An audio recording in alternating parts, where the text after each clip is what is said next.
Good morning, sir. I am Riza Miroshana, and today I will be discussing the cooperative and the experiential learning. So let's proceed to the introduction. Cooperative learning is not a new concept and experiential learning, which has its origin in the works of Dewey, Lewin, and Piaget. This focuses on the central role that experience plays in the learning process. So in this lesson, we'll able to connect the two types of learning and its relation to teaching and learning process. So let's proceed to the cooperative learning.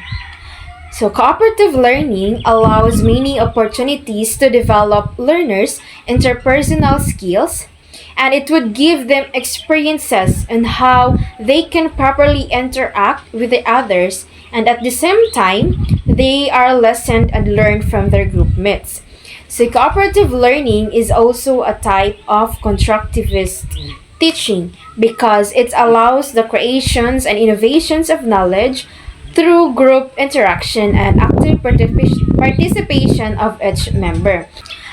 Through cooperations, the students and or learners they are also acquire knowledge. For example, if they have a group activity, so they are sharing their ideas. So through that group activity, they can acquire the other knowledge from their from kapwa student. And also, this cooperative learning, this is also a type of constructivist or constructivism. When we say constructivism, it is a learning which is the learners, they are gain knowledge or they learn through interactions to other people or how they interact in the world. So let's proceed to proponents of cooperative learning. So first we have a John Dewey.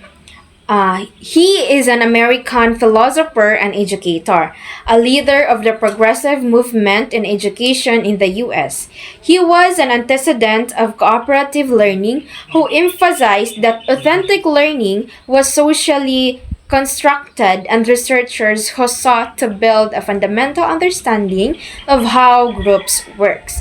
So, mao ni siya si John Dewey. So now, let's proceed to the benefits of cooperative learning. So first, we have promotions of social interactions, build up of student self-confidence, improvement of collaborative skills, and improvement of decision-making skills of students. So these are the benefits of cooperative learning. So let's proceed to the cooperative learning strategies. So first, we have pair share.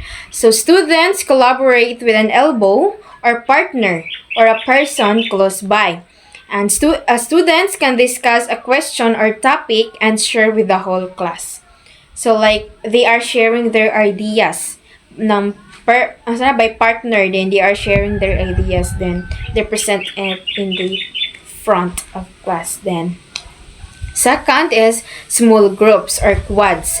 Students are assigned roles within the group so that they can divide and conquer the learning tasks in hand, which is kanang mga group activity. So let's proceed to the features of cooperative learning. So number one, students are actively engaged, thus developing in each member a cooperative spirit. Number two, each member is challenged to give his or her best because it can create a healthy and competitive spirit. Number three, it allows learners creativity and innovation because they interact with people and with their age, peers, or classmates. And number four, it develops positivity like open-mindedness, humility, and give and take attitude, as well as listening skills. And number five, it reduces pressure from work and creates a positive learning atmosphere. So these are the features of the cooperative learning. So the student they are give and take attitudes where it's gonna they are sharing their ideas or their knowledge so that they can also acquire another knowledge. So when teachers use cooperative learning as an instructional strategies, A proper guidance should be established. So clear instructions should be given before the groupings. And the expectations and outputs should be clear so that the learners will not be wasting their time during their groupings. So these are the three stages of cooperative learning. So first, we have teachers assign learners to groups. So sometimes learners can also be given a chance to choose their group mates. So depending on the nature of the task given. So teachers should be creative, grouping should be varied now and then so that the learners get to experience working with others.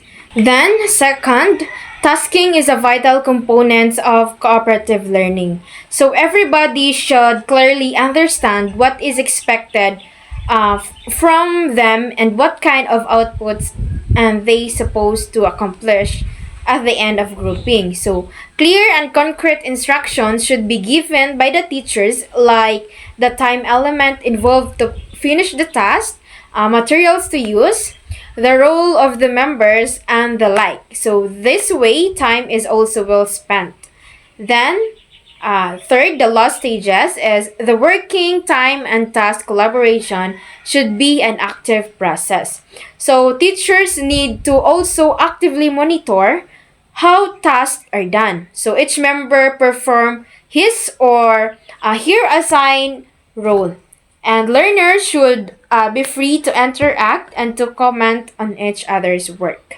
So we're done in the cooperative learning and now let's proceed to the experiential learning. So learning by doing. So when we do something, we can also learn from that. So that is the basis for experiential learning.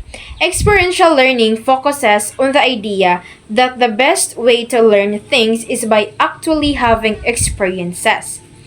Experiential learning includes actual hands-on activities that are still considered the most effective means of learning. So through our experience or our experiences, we learn from that experience.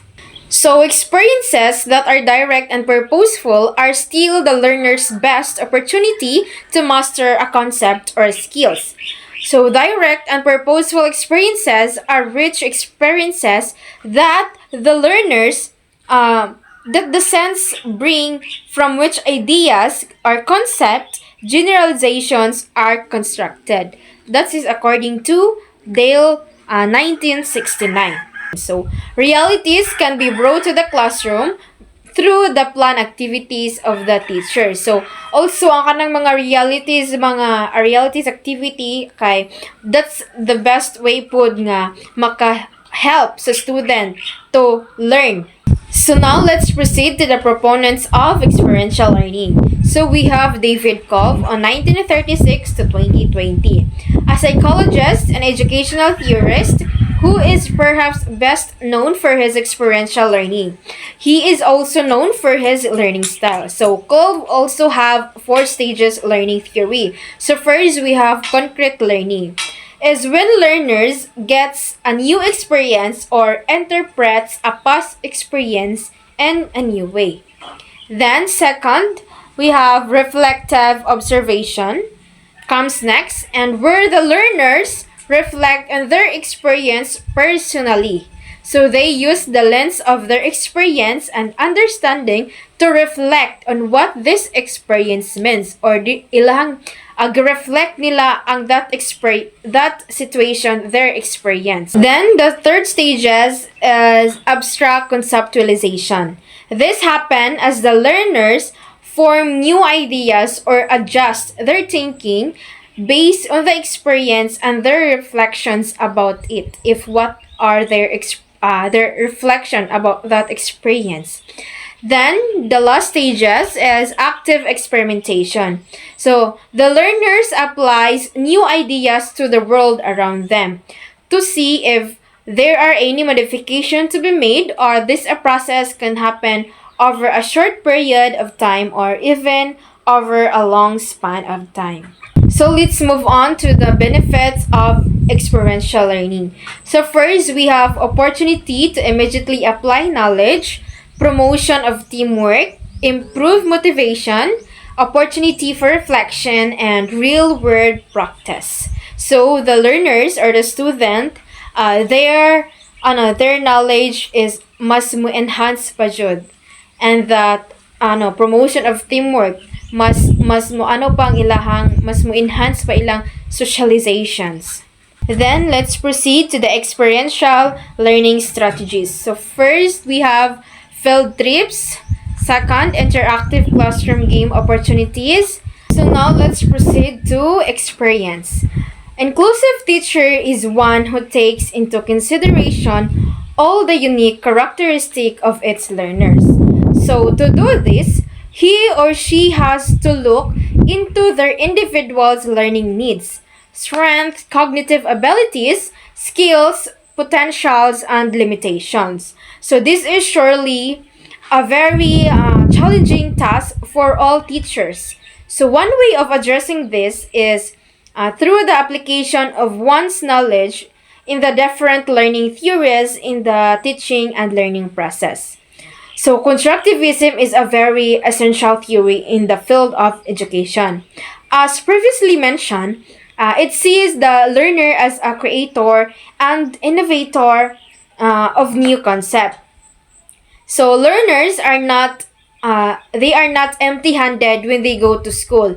They have a lot of skills and even knowledge that are product of the both their experiences and exposure to the immediate environment. So when all these are put together with the new concept and learning provided in school, a new knowledge also results from them. One of the most significant contributions of constructivism is that it develops the interpersonal skills of the learners. So, through the varied activities and techniques that are cooperative in nature, learners become more confident to contribute to be a part of a group and to be more articulate in expressing his or her point of view. It highly promotes the intrinsic motivation to learn. Collaborative and experiential learning are lodged under constructivism. Experience plays an important role in creating knowledge, and when applied to teaching, collaborative and experiential learning activities have advantages, especially in the 20th century classroom and in implementing the K to 12 curriculum. So, when learners are richly filled with learning experiences, and transfer of learning will run easily and smoothly. And that's all. Thank you.